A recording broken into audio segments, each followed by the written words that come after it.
It was Christmas Eve when my parents told me to leave. No yelling, no build-up, just a quiet order wrapped in fake warmth. "You need to move out," my father said, eyes fixed on the flickering TV. My mother didn't look at me. She just nodded, sipping her wine. Smiled. "Really?" The word came out calm, too calm. The next morning, it packed not just clothes. Records, bills, flash drives, things they didn't think I'd notice missing, and I walked out. They thought they'd won. But they never realized the war had just begun. We used to be close. At least that's what I believed. I was the quiet son, the one who stayed, who paid half the bills without being asked, who fixed things when they broke. My brother Daniel was the golden one, the charmer, the success. When I started hearing my parents whispering at night, I thought it was nothing. Maybe stress, maybe money. But then I found the bank letter. Their mortgage had been refinanced under his name, Daniel's.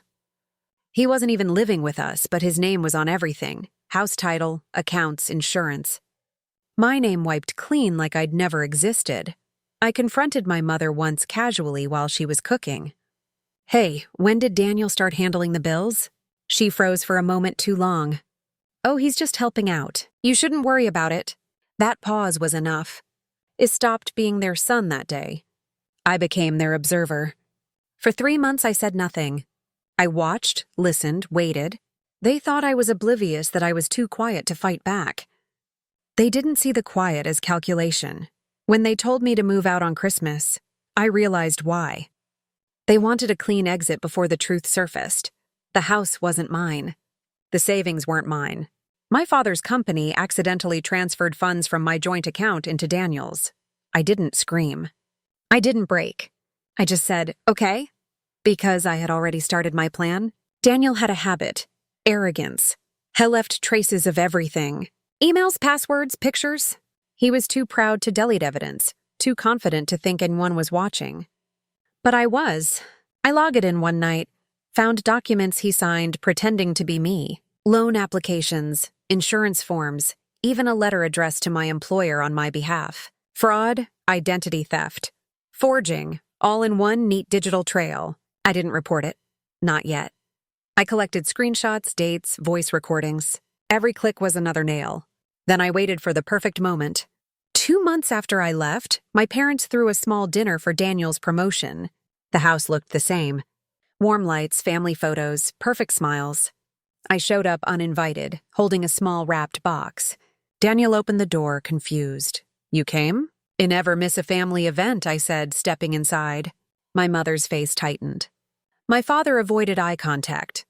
I could smell the guilt under the perfume and polished cutlery. Dinner was quiet until I placed the box on the table. "Congratulations," I said to Daniel. He grinned. "You didn't have to." "Oh, I did." He opened it.